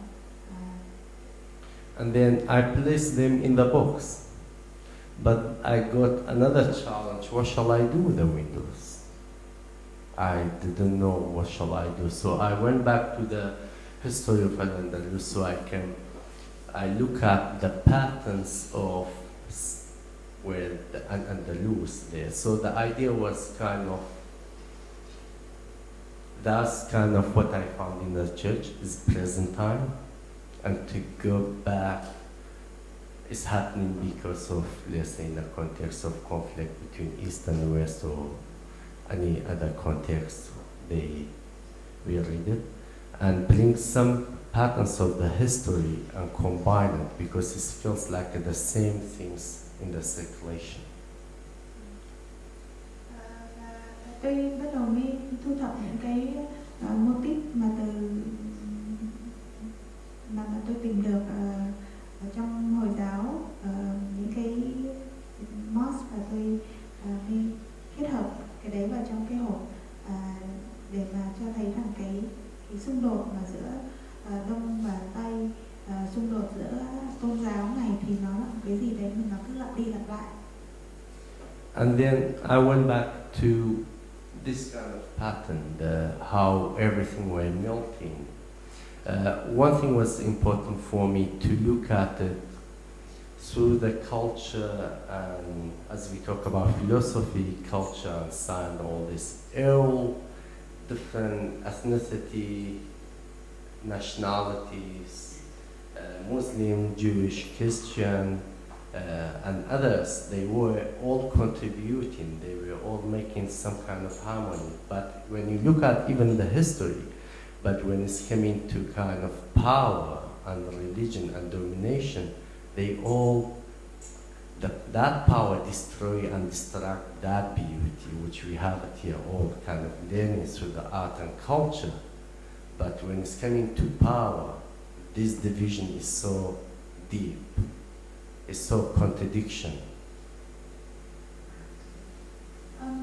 Và tôi lấy cảm hứng từ cái nhà thờ và từ mosque mà nó mang ảnh hưởng của rất là nhiều những cái văn hóa khác nhau như vậy, mà nó được cống hiến từ nhiều tôn giáo khác nhau nữa, từ Hồi giáo cho đến Do Thái cho đến Cơ đốc, và tôi thấy rằng là khi mà họ có cái trao đổi với nhau thì tạo ra cái gì đấy rất là đẹp, nhưng mà khi mà mang cái quyền lực vào trong cái khung cảnh đấy thì lại tạo ra rất là nhiều những cái xung đột và những cái chia cắt mà rất là sâu và không hàn gắn được. So this, for example, when I went back to study the patterns of Al-Andalus, that's one of the type of pattern I found. It's very colorful. And that's a Moroccan kind of pattern, but also has been used a lot in architecture in Andalus and in Spain. So what I did, I used the same pattern in this, but I take away all the colors. Thì đây một cái mô típ mà tôi rất là thích là của Morocco, thì nó rất là mang nhiều màu sắc khác nhau và nó cũng hiện diện ở Tây Ban Nha, Andalus, và tôi lấy cùng cái mô típ đấy nhưng mà tôi không có dùng nhiều màu như vậy. And as you see the other example, so the reason these are all were colorful patterns, but I took away color, I just used the orange color. And the reason I use orange color, when I look at what's happening now, so I got the pattern going back to the history of confrontation between these two sides. And when I look at now the confrontation, let's say, between these two sides, for me, what I noticed, orange color is became kind of a color code of the new violence, new waves of violence was happening. For example, when the first time the American take the detainees from Afghanistan, they were members of Al-Qaeda or other Islamic extremists, they put them in Guantanamo Bay and they put them in orange suit. And then when the other sides try to revenge, take Westerners or local people or journalists or the people who work with the AIDS, where they want to do all these, we saw in the museum, the beheading and all these kind of things, they put them again in orange suit. So the orange color is became a color code for me as a color code for the new violence was happening now. So that's why I took away all the colors, as we have this kind of looking at the different variety of colors. It's kind of in a way mimicking the idea or kind of evoking the idea of all different color live together in one, in harmony, in one context, but taking away is only one color, and that color was from the orange suit. I want to display this kind of history pattern with the color code of today. Và tôi tối giản hết tất cả những cái màu, chỉ chọn màu cam thôi, và màu cam đối với tôi là cái màu của mà biểu tượng cho cái bạo lực thời hiện đại, cái màu mới. Tại vì khi mà quân đội Mỹ họ đem những cái tù nhân của Al-Qaeda từ Afghanistan, họ cho đem những người này đến Guantanamo Bay thì những tù nhân này họ đều phải mặc đồ tù màu cam, và khi mà cái lực ngoại giao họ đối tả lại thì họ cũng cho tù nhân của họ mặc đồ cam. Bởi vậy cái màu cam này nó đối với tôi là cái màu tượng trưng cho cái bạo lực của thời nay. Và cái việc mà ngày xưa mà nhiều màu nó có thể tồn tại một cách hài hòa trên cùng một cái mô típ trang trí thì nó không còn nữa. And that was kind of the things made up the work of it. The three elements, from the space, the box, the patterns from history with the color code of today, and the photography which I took from the church and burned everything, kind of evoking what I saw in the church, and put all together and end up in this kind of box. Về đấy, tôi kết hợp tất cả những cái thành phần khác nhau, những cái mà tôi tìm thấy ở trong cái nhà thờ đấy, và những cái trong lịch sử, và cái màu trong hiện tại như vậy. And then it was, I made 12 of them as a kind of, for the 12th number of the box in the church. And then I installed it in the space in two ways. One of the ways I install it in kind of this format in a space, as the people go around it and look at it from different angles, and experience it and unpacking some elements. You may not see it in one box. You have to go through all of them, and slowly you unpack the history and have a sense of it. Tôi tạo ra 12 cái hộp như vậy, và khi mà trưng bày ở cái triển lãm này thì tôi sẽ trải rộng nó ra và buộc người xem phải đi từ cái hộp này đến hộp kia để mà có thể nhìn thấy những cái khía cạnh khác nhau. And in that place, that venue, we have an opportunity also to show the big video channel of the people were in the refugee camps, and where most of them were mixed, Shabak, Christian, and all this with the work as well. Trong cùng không gian đấy thì có cái video quay cái cảnh sống ở trong trại tị nạn nữa, và cảnh ta thấy rằng những cái người trong đấy họ rất là đa dạng, họ thuộc nhiều chủng tộc khác nhau. But in before we install it, we didn't have big space to install in space. So we came with a different alternative to showcase it on the wall, but not just perceive it. So one of the elements I tried to play with, it was light and shadow. So as we see here, I projected light on the patterns, so the patterns were reflected on the wall, as well the shadow of the pattern. trong cái không gian của foyer thì nó bé hơn, thành ra là tôi quyết định là trưng bày những cái hộp này theo cái hình thức ở trên tường như vậy, và chơi với cái ánh sáng để mà có thể thấy được cái bóng phản chiếu qua cái hộp. And as you see, so the window also, some of them I let some of them totally open, some of them not open, some of them, as you see in the bottom box, some of them kind of half closed. So sometimes it was kind of, you see through the image, you don't see it, and you have to kind of go around the installation, kind of to discover what's there. Và những cái hộp thì nó được mở ra ở những cái độ khác nhau, có hộp thì mở rộng, có hộp thì hơi hé mở, có hộp thì đóng lại, và nó buộc cho chúng ta phải nhìn vào sâu bên trong mình xem ở trong có cái gì.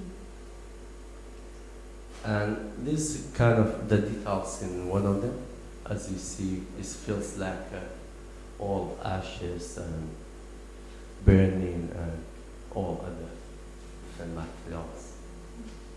Ta có thể thấy ở bên trong cái chất liệu nó tạo cho ta cảm giác giống như là thấy cái tro tàn ở trong lửa. And that was the experience in the church. And I don't want to say only Christians were facing this or only the church were facing this. It was the whole, doesn't matter which faith or religion or minority you are facing the same experiences happen. For example, this one is one of the main mosques in Mosul when ISIS blew it up. Even it's a mosque, they blew it up. So it was not just aggression toward the Christian or Yazidi, even to Muslim community there. Và đấy là trải nghiệm của tôi. Vậy thì cái này nó không phải là chỉ vấn đề của cái nhà thờ này hoặc là với những người theo đạo Cơ đốc giáo, mà tùy bất kể là bạn theo tôn giáo tín ngưỡng nào đi nữa thì cái thành phố nó hoàn toàn bị phá hủy. Và ví dụ như là cái mosque này ở Mosul ấy, thì nó là mosque của Hồi giáo, nhưng mà ISIS nó cũng đánh bom làm nổ tung cái mosque, thành ra là ISIS lúc đấy là không phải chỉ là gây hại đối với cả người Yazidi hoặc là với người theo đạo Thiên Chúa, mà ngay cả với cả Hồi giáo họ cũng có những cái hành động bạo lực. Yeah. And still was fascinating when you see people in this region through their experience being there. They still practice in their faith. They still believe in God. They still hoping whenever they have miserable life and things, they still pray and begging the gods for help. For me, it was a question. It seemed to be the community and all the sides were fighting each other for God, in a sense, and to establish whatever they want to establish, and the context of God. And for me, it was kind of so surreal because everyone fighting for God, and it feels like God had left this place without return, and I didn't know what they fight for. And it was quite depressing, to be honest. It was sometimes was heartbreaking when I see people like this. They're also all them.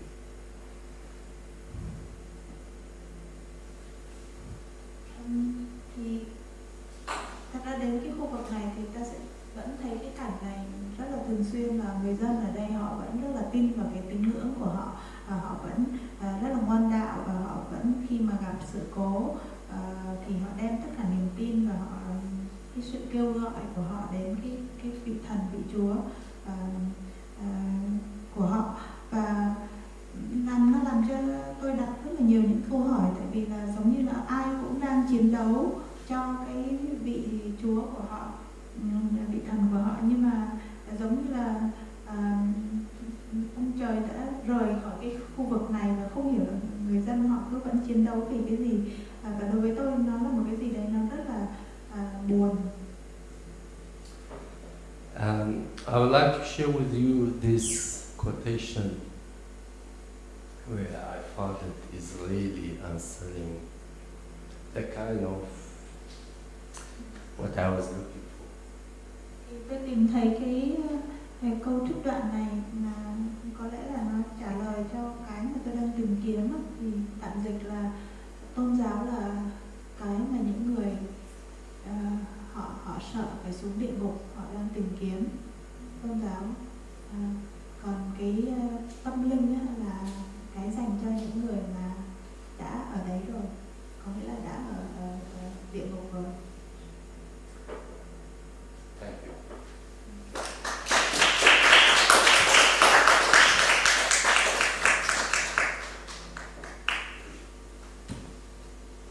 Does anyone have any questions for Rushdi?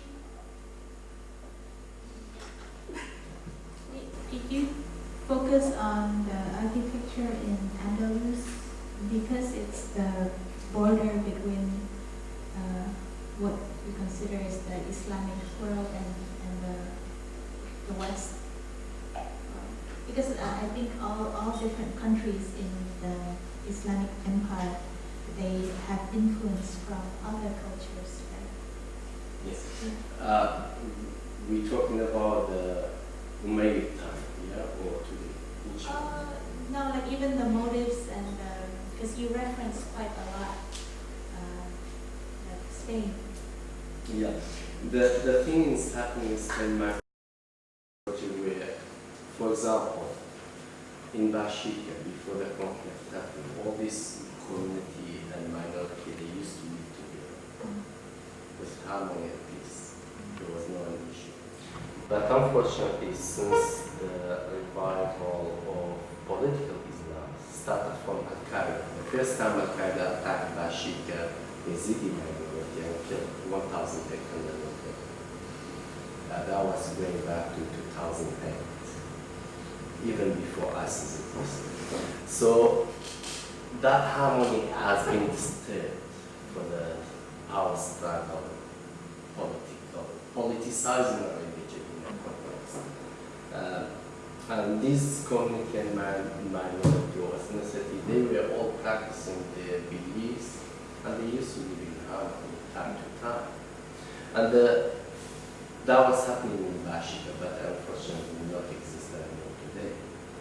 Until today, we told most of the community, the Yazidis and the Sunnis, are not going back to Bashiqa because now Bashiqa under control of Shia militia, even liberated from ISIS. The Shia militia, the Sunnis scared to go back because they think the Shia militia accused them, they've been supported ISIS. If they go back, they will be punished. And the Yazidi don't go back because they will be repressed, but they have nothing there, and they will be discriminated. Even ISIS know their kind of the foundation gone. It's there. And the Spain figure I look at it, beside this struggle between all these power struggle, we talk about 800 years. So, but in general, when you look at it, what left for us, all this influence, we talk about the architect, we talk about the art and culture and music, all this how, all this community where we used to live together in harmony time to time, so how much they contribute to the knowledge, yes, rather than distracting knowledge, disturbing knowledge. So that was my point.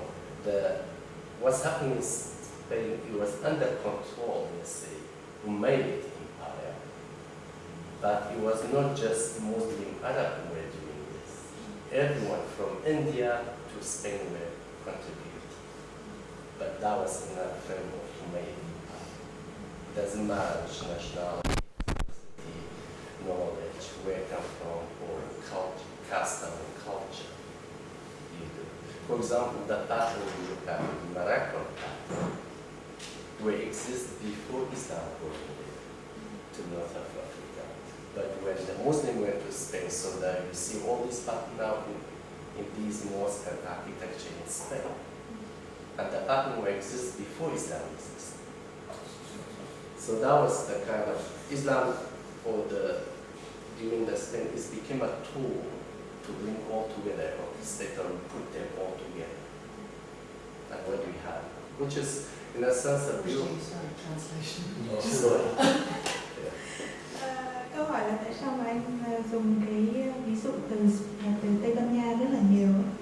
Thì giải thích là Bashiqa, cái thành phố này thì xưa mặc dù là nhiều chủng tộc khác nhau và nhiều tín ngưỡng khác nhau nhưng người dân họ chung sống rất là hòa thuận, và mãi cho đến khi mà cái tôn giáo nó bị chính trị hóa, là bắt đầu bằng cả Al-Qaeda từ năm 2008 họ giết hàng loạt người Yazidi, thì lúc đấy thì và họ xâm chiếm Bashiqa thì nó mới thay đổi cái giao diện của thành phố, và buộc đẩy những cái người Sunni, người Yazidi thì họ phải bỏ chạy khỏi thành phố. Và hiện tại thì mặc dù là ISIS nó đã rút khỏi thành phố rồi và nó thuộc dưới cái quyền của quân đội của Kurdish, nhưng mà thật ra cái người dân Sunni ấy, thì họ sợ, họ không dám quay lại vì họ sợ cái người theo Hồi giáo Shia thì họ sẽ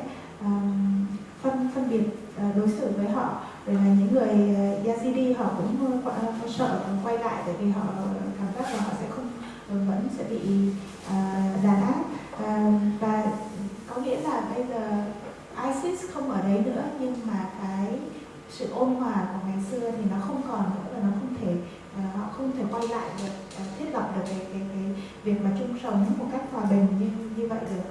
Và cái ở Tây Ban Nha, Spain ấy, thì nó là một cái ví dụ mà cái ảnh hưởng mà còn tồn lại về mặt ảnh hưởng lên nghệ thuật, văn hóa, âm nhạc, kiến trúc, những cái ảnh hưởng mà còn đọng lại mà sau thời gian. Tại vì khi mà cái đế chế Hồi giáo dưới cái thời Umayyad này nó lan đến Tây Ban Nha thì nó đã đem rất là nhiều những cái hỗn hợp, những cái văn hóa của nhiều vùng lại. Về ví dụ như là cái mô típ mà ta hiểu ngày nay là mô típ trang trí của Morocco ấy, thì thật ra nó bắt nguồn từ phía bắc của châu Phi, và nó có từ trước khi mà Hồi giáo ra đời, đạo Hồi giáo ra đời, và nó được nhưng mà vì cái đạo Hồi giáo đấy thành ra là nó lan lên đến tận Tây Ban Nha, nó có cái ảnh hưởng lên đến tận văn hóa của Tây Ban Nha,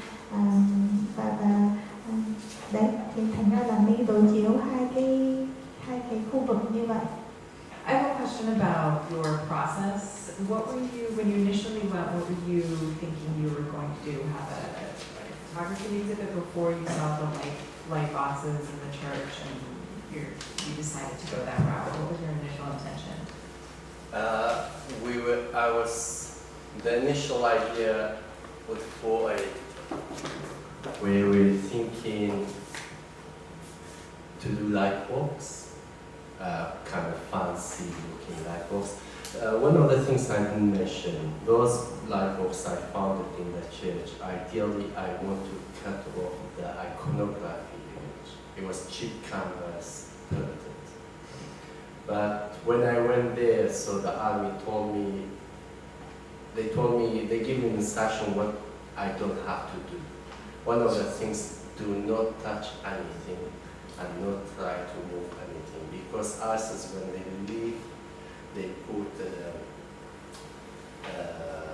bombs, explosion in object and stuff, and when you try to touch it or open it, it's explode, and many soldiers and civilians died in that way.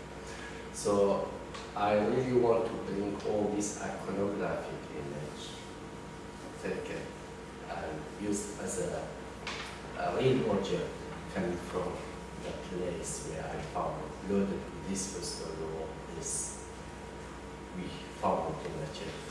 Then I didn't have opportunity to take this. So we were thinking to use my photographs, I have a lot of photos, to put them in light box, big light box, and with the video, I have a lot of videos, two video channel to represent it. It was okay in the beginning, but then I went back to the experience, and I went back to the image and look at it and look at the video and I look at the conversation I have with the people in the camp, and you find the clothes of the victims at the back of the main hall. It was, for me, it was not the right approach. I'm not saying the light is wrong to do, but for this project, it wasn't working. It was just became, with my respect, a kind of cheesy, cliche-looking photography project, nothing else. And I couldn't unpack all this.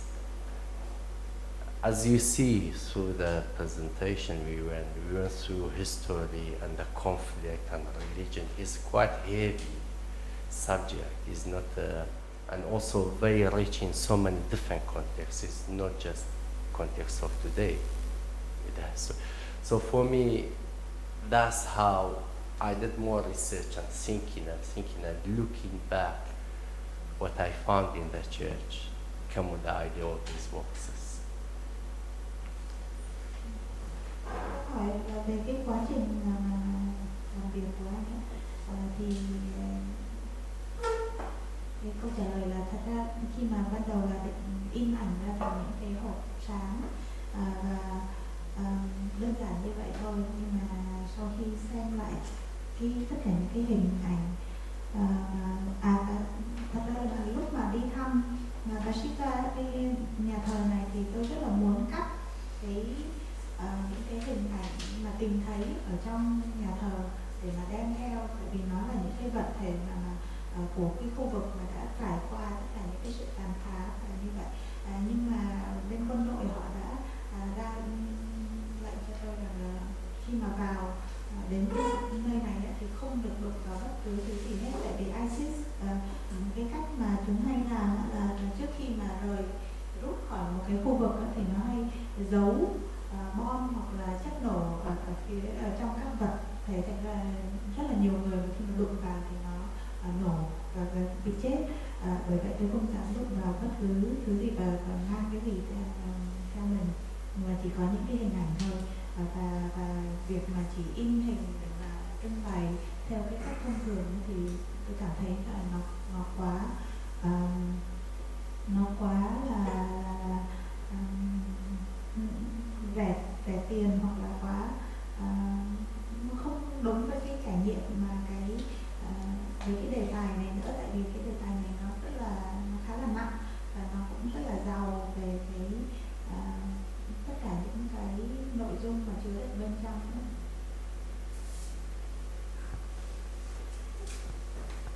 So, thank you for interesting talk, but my question is not really related to your project. It's more political. So, what about like Kurdish people? Like, what do they want to do, and what do they want in the future, their own future?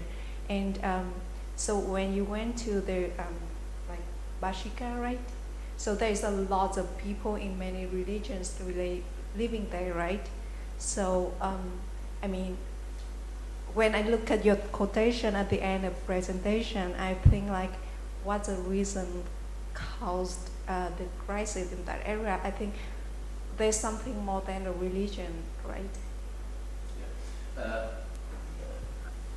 Your question is about in the context of religion or in a context of... Yeah, I mean, like, what's the reason caused the crisis in that area? Like, when I look at the quotation, you said that for religion, something for people who... Yeah. I think like, the crisis of that area is more than political and religious reasons. It's something more than that. Yeah. If we say there's one thing cause all the problem, if you look at not just Bashiqa was one example. The whole picture of the Middle East of today, if you say it's all about faith, with my respect, you will be so naive. It's not just faith. If you say just oil, it's not just oil. If you say is combination of so many different elements. It's a faith, it's a power struggle, it's a religion, it's oil, is the east and west, and also is the interest of neighboring countries. So it's a combination of things, like a layers on layers on layers. That's why one of the difficulties to overcome those difficulties was happening in the region in the Middle East. In a sense, it became impossible. And it's just generating more chaos and more conflict and more distractions. If it was, let's say, just oil, they could find some solution for the oil. If it was just religion, they could find some answer for that. But it's a combination of all. And in terms of Bashiqa, when I went there, the community wasn't there. It was just war zone. Just army was there, and that's it. And the city was totally destroyed. It's not livable. Until today, most of the people even didn't go back. And in terms of the let's say the differences of ethnicity and people, the region, as you look at that through even before Islam, establishment of Islam, if you look at that region, when you look at it from Jerusalem, where all three, the Ibrahimian religion, were established in the Middle East. The Judaism, the Christianity, and Islam is all from there. And in a sense, they are all kind of like cousins. It doesn't matter which nationalities or which ethnicities you have. In a sense, all they go back to one sources. We call them Ibrahimian religion. But today, we know the conflict, it didn't start today. The conflict started as we went back beyond that part. And that's in context of East and West. But when you look at it also locally, for example, in Iraq, we have sectarian violence after the American went there. Shia and Sunni, they were civil war for many years, and until today it's still there. And they are both of them Muslim, and both of them are Arabs. So that's power. There's something beyond religion. It's more power. Is a group there, they try to use religion as a tool for manipulating the society, whatever it is. Their purpose, as we see, like ISIS or like Daesh, as we see here. Câu hỏi cái người Kurdish ở đấy thì họ mong muốn gì cho tương lai, đúng không? Vậy lại cái câu hỏi thứ hai là hình như là cái xung đột ở Bashiqa nó không chỉ là vấn đề tôn giáo, nó có cái gì đấy mà nhiều hơn, không chỉ là vấn đề tôn giáo và chính trị. Và câu trả lời thì thật ra là đây là cái vấn đề ở Trung Đông thì cái mà nói là xung đột ở Trung Đông nó là của vấn đề của tôn giáo thì nó là quá ngây thơ đi, hoặc là nói là cái nguồn gốc của mọi xung đột là dầu lửa thì cũng quá ngây thơ, nó không đúng, mà nó là hỗn hợp của rất là nhiều những cái thành phần khác nhau và rất là phức tạp, từ tín ngưỡng cho đến dầu, cho đến quyền lực, rồi là xung đột giữa Đông và Tây, và cả những cái mong muốn của những cái vương quốc những cái đất nước xung quanh nữa, là họ có cái ý đồ gì cho bản thân của họ, và tất cả những cái này nó trộn lẫn lại thành một cái xung đột là rất là gần như là rất là khó, mà có lẽ là cảm giác giống như là không thể nào mà gỡ rối được, và càng ngày thì nó cứ cái này tạo ra xung đột này, tạo ra xung đột kia, và càng ngày càng hỗn loạn, và cái mâu thuẫn ở trong khu vực thì nó đi ngược lại từ lịch sử, từ rất lâu rồi, và ta thấy rằng là cái khu vực này là nó là cái nơi Jerusalem là nơi mà để ra những cái đạo Ibrahim là Do Thái này, và Cơ đốc giáo với cả Hồi giáo, thì tất cả những cái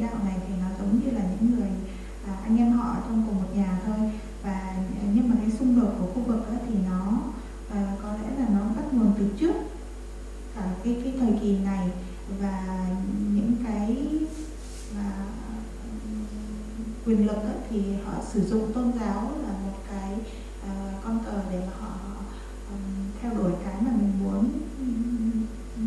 Cái đấy là cái gì thì cũng không rõ. Và họ sử dụng tôn giáo để mà chia cắt xã hội. Còn Bashiqa thì chỉ là một cái ví dụ của khu vực thôi, và khi mà tôi đến đấy thì nó hoàn toàn là một cái thành phố chết rồi, tan hoang, không có người ở nữa, chỉ có quân đội ở đấy thôi, và thậm chí đến bây giờ thì người dân họ cũng không quay lại. She asked, what do the Kurdish want for the future? Oh, that's very complicated. Yeah, actually, I can explain because as you said that like many powerful like many use religion for their purpose, right? Yeah. And honestly, like Russian and American use Kurdish people for their purpose in that crisis for a long time, and they provide weapons and everything for them, and they left them. Like for Turkish military last month. So I mean, what's the future for Kurdish people when they don't depend on anyone? Yeah. With the Kurdish nationality as a nation, is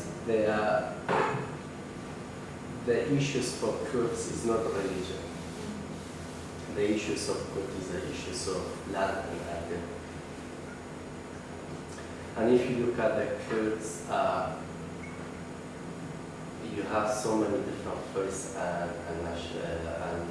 religion. You got Jewish, you got Christian, you got Muslim, you got Shia, you got Sunni, and Yazidi are totally different, not Ibrahimian kind of religion out of that box as well. But you got Kafir, you got Shia.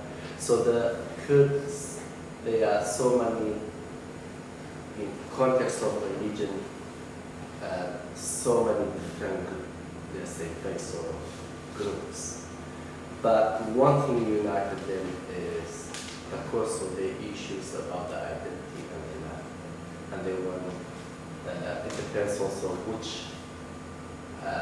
in context of today, which part of Kurdistan we are talking about.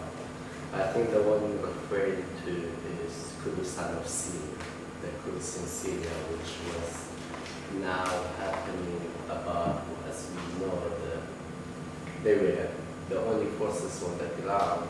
They were fighting ISIS effectively, and they were defeating the caliphate of ISIS in Raqqa, and they controlled, they get rid of ISIS. And from that point it was okay. And then the Turks now they want to attack them because the Turks think they are terrorists. And then the American left. Israel is not our business, and now the Russian came in. Try to kind of be mediated between the Kurds and the Turks. And also still kind of in a situation uncertainty. No one knows what's going on tomorrow. And that's kind of, I think that's what you're referring to, the Kurdistan of Syria. But when you look at Kurdistan of Iran or Turkey or Iraq, it's different scenarios and situations for the Kurds. Thì vấn đề của người Kurdish nó không phải là vấn đề tôn giáo, mà nó là vấn đề về lãnh thổ và danh tính. Thì tôn giáo thì họ theo rất là nhiều những tôn giáo khác nhau, có người Do Thái, Shia Sunni, Sabbath và Cơ đốc giáo, nói chung là nhiều thành phần khác nhau, nhưng mà họ có một cái gọi là cái chung của họ là về cái lãnh thổ và cái danh tính mà họ nghĩ mình thuộc về. Và cái quân đội mà Kurdistan là cái quân đội mà đánh thắng được ISIS và giữ được cái khu vực, và bây giờ thì bên Thổ Nhĩ Kỳ thì lại đang quân qua, còn quân đội Mỹ thì đã rút rồi, và bây giờ thì Nga cũng muốn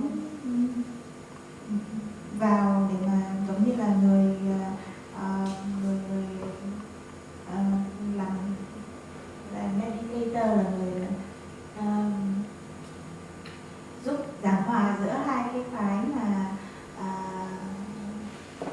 Kurdish với cả Thổ Nhĩ Kỳ ấy, thì nói chung là cái tình hình hiện tại ở khu vực nó không ổn định và cũng không rõ là sẽ đi về đâu.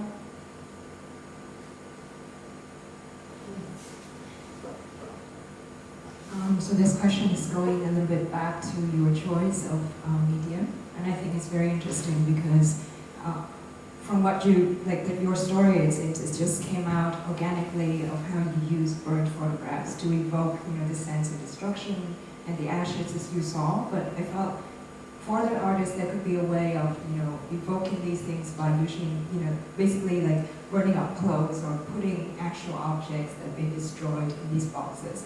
Is there something about, it's interesting to see how, photographs is like a method of recording, and burning them in a sense is obscuring what you actually see, and the way you're talking about what we actually see as viewers looking through like mass media, for example, the identities being captured there is not the whole picture, and it's sort of representative of what identities remained or was destroyed is not fully reflected. Like, is there a sense of why you choose photographs instead of some other objects to achieve this goal of like evoking, the destruction of things? Yeah. Câu hỏi là cái việc mà anh muốn sử dụng những cái là đốt những cái ảnh này để mà tạo ra cái hiệu ứng là về những thứ mà mình cái sự hủy diệt mà mình đã chứng kiến á, thì thật ra đối với nghệ sĩ thì có rất là nhiều những cái cách khác nhau. Anh có thể là đốt quần áo hay là đem những cái vật thể của cái vùng chiến này để mà trưng bày ra chẳng hạn, nhưng mà tôi thấy khá là thú vị là tại vì ảnh thì giống như là một cái công cụ để mà mình thu lại thông tin, và khi mà đốt nó đi thì giống như là cho người xem thấy rằng là những cái mà mình thấy được nó cũng chỉ là vụn vặt, nó không có phải là toàn cảnh của cái tình huống, hoặc là cái nó chỉ là một phần bé thôi. Vậy thì anh có thể nói thêm là tại sao anh lại chọn cái chất liệu ảnh? If I understand your question was about the using medium as a photography. Yes, why burn photographs? Why don't you approach in a different way? Like, is it more authentic that way, do you think, or? Yeah. It's also about why not burn actual found objects. So why did you choose photography? Yeah. The found object, to be honest, I would love to have found object from this place. And the two, for example, if you go back to the documentation, if I have it here, in Italy, those found object is, for example, let me show if I have it anything here. For example, this is what I found. Basically, they told me don't touch because you don't know what's inside this. And I couldn't use the found object from the real place. And to take, obviously I want to have it, but I couldn't. And beside it was some, for example, this image, a lot of documentation kind of, some of them go back to the administration of the church, some of them were propaganda of Islamic states, and some of them all this computer stuff was there. I couldn't take it because army will not allow you to take it, because it can be documentation or some kind of papers, because you have to understand that was a war zone.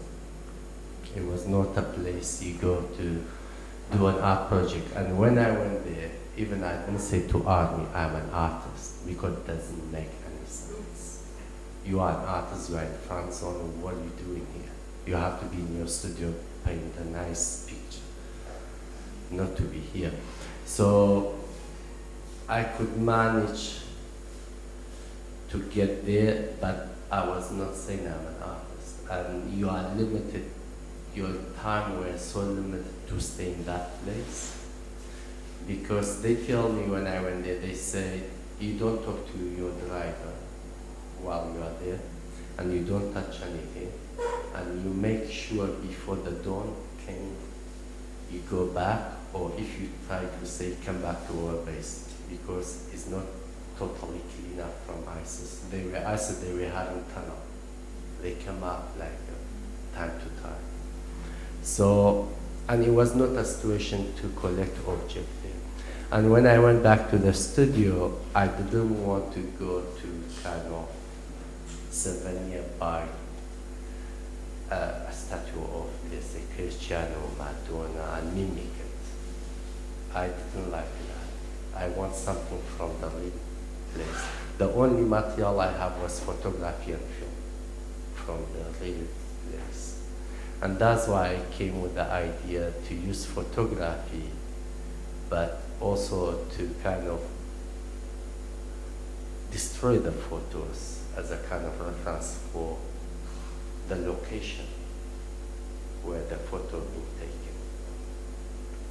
That was the choice. Otherwise, if I have choice, absolutely, a strong element of my practice is based on found object and sculpture and installation. I would love to have them and use them in my project, but unfortunately not.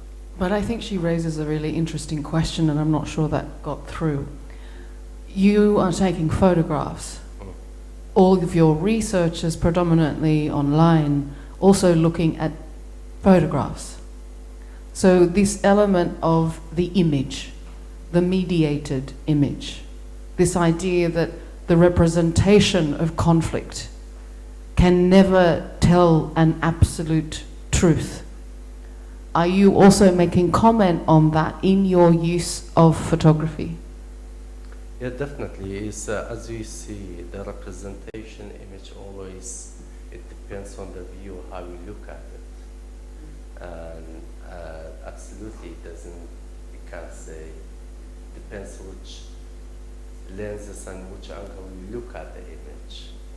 And for example, those iconographic image which I took, in the studio when I went back to these images as a representation image, where unpacking, I look at it, all of them is during the crucifixion and after crucifixion images, when they take Jesus Christ and hang him and put him down. So it was kind of, in a way, that images, the representation were kind of reflecting what was happening in that place, and in general context, everything being crucified in context, the community, the people, the politics, and people were displaying. And the research I did, for me, it was interesting.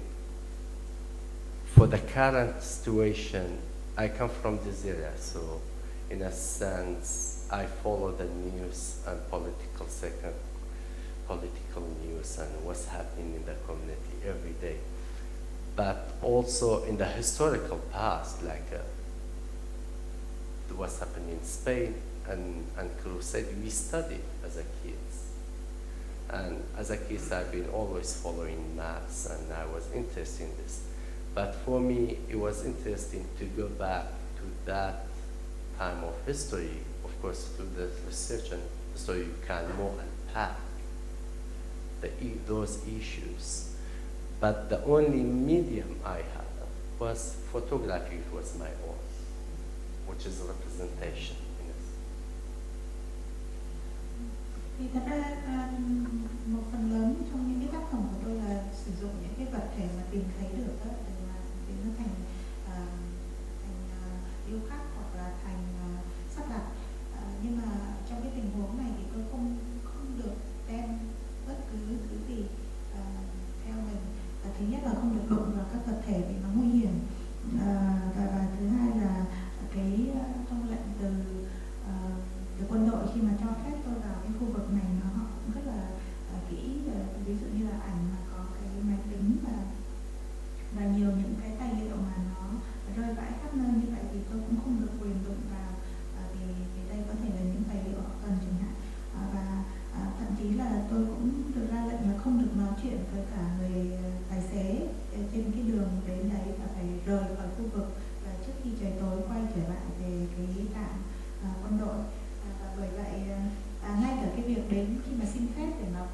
vực tôi cũng không thể nói là tôi là nghệ sĩ, tại vì đối với quân đội thì cái chuyện đấy nó không phải là vô nghĩa. Tại sao nghệ sĩ lại vào một cái khu vực mà chiến tranh như vậy? Và tất cả những gì mà tôi có được từ cái nơi đấy là những cái hình ảnh chụp và những cái phim quay, và khi quay lại làm tác phẩm thì tôi không muốn dựng lại những cái gì mình thấy bằng cách mua những cái vật mới. Đối với tôi thì đấy nó không tôi không muốn làm như vậy, và bởi vậy tôi phải sử dụng hình ảnh. Và rồi còn nói thêm là cái việc mà hình ảnh thì nó chỉ nói lên được một cái góc nhìn bé, nó chỉ là tài liệu mà nó là mảnh vụn thôi, chứ nó không thể nói được tổng thể. Thì tất nhiên cái chuyện đấy thì tôi hiểu, vì cái hình ảnh mà mình chụp lại ấy, thì nó sẽ phụ thuộc rất là nhiều vào cái người chụp và cái ống kính và cái góc nhìn của mình, và nó mang cái tính chủ quan.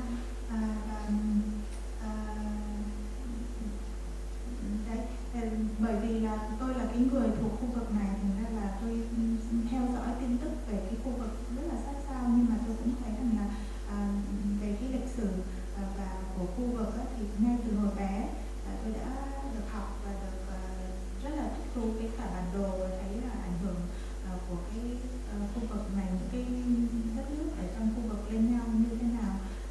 Và chính vì vậy tôi cảm thấy là cũng phải nghiên cứu chuyên sâu về, ví dụ như là về Tây Ban Nha, về tất cả những cái khu vực để mà hiểu thêm được rằng là những cái mâu thuẫn này nó bắt nguồn từ đâu. Nhưng mà những cái tài liệu tìm được thì nó cũng chỉ là tài liệu của người khác, còn những cái mà của riêng tôi thì nó chỉ là hình ảnh chụp lại thôi. Thank you for staying for a bit longer. It's nearly 2.5 hours. I just wanted to conclude by saying that as much as Rushdi has talked tonight about the reference of this project to Bashiqa, for me, Bashiqa is just the inspiration. And the project itself talks more about the crisis of faith today, and the fact that we are often fed through the news a certain image of what a church, for example, might stand for. But we actually don't know enough of the history that maps the relationships to what founded that faith.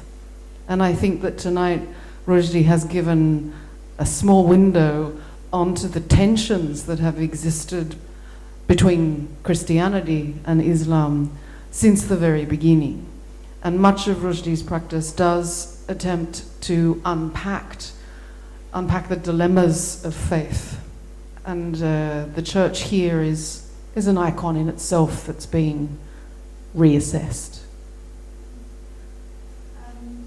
Cảm ơn mọi người rất là nhiều đã ở lại cho đến bây giờ. Và đối với tôi ấy, thì cái ví dụ về Bashiqa nó chỉ là một cái ví dụ thôi, nhưng mà để nó nói sâu hơn về cái vấn nạn giữa cái tôn giáo tín ngưỡng ở thời nay, và ví dụ như là những cái mà chúng ta được nhìn thấy ở trên truyền thông, hay là những cái hình ảnh mà chúng ta liên tưởng ngay trực tiếp, ví dụ như là nhìn thấy một cái nhà thờ thì sẽ nghĩ rằng nó tượng trưng cho những cái thứ ABCD mà chúng ta có ở trong đầu, nhưng mà thật ra mà chúng ta không có hiểu sâu về cái lịch sử mà cái tín ngưỡng này nó được hình thành như thế nào. Và hôm nay thì anh Rushdi anh đã cho chúng ta một cái nhìn mà sâu hơn về cái mâu thuẫn giữa đạo Thiên Chúa với cả đạo Hồi giáo, và từ trong lịch sử và cho đến ngày nay, và rất là thú vị. So there was a particular reason why Rushdi was invited to speak now. The current exhibition, Singing to the Choir, looks at 3 artists from Vietnam who have a particular relationship to what it means to believe. You have one artist, Nop No, who's looking at the role of Mother Goddess culture in Vietnam. Phan An, a young man who's trying to think of what it means to create his own faith for himself. And then Tran Manduk, who is looking at how ideas of ideology become a naturalized, normalized condition of life in Vietnam. So to have Rushdi today speak about another conundrum of belief from another part of the world, we felt it was necessary and a very timely compliment, considering world politics, to have this particular discussion here today. Và lý do mà anh Rushdi được mời nói chuyện hôm nay á, tại vì là cái triển lãm của chúng ta đang chúng tôi dựng ở bên cái không gian bên cạnh ấy là triển lãm Sướng ca cho ai này, thì nó gồm 3 nghệ sĩ mà đang còn tìm hiểu xem cái khía cạnh về tín ngưỡng ở trong văn hóa và cuộc sống của người Việt. Một nghệ sĩ thì đi vào tìm hiểu về đạo mẫu, và một nghệ sĩ thì Phan Anh thì muốn tìm hiểu xem là cái quá trình mà tạo ra cái tín ngưỡng riêng cho mình là như thế nào, và nghệ sĩ Trần Minh Đức thì nói về cái khi mà một cái hệ tư tưởng nó được biến thành một cái gì tín ngưỡng mà nó trở thành một cái gì đấy rất là bình thường trong cái cuộc sống của chúng ta thì nó như thế nào. So to wrap up, please don't forget to fill out our survey forms. They do help us learn more about what our audiences want. And then finally, thank you very much, Rushdi and Lena, for translating.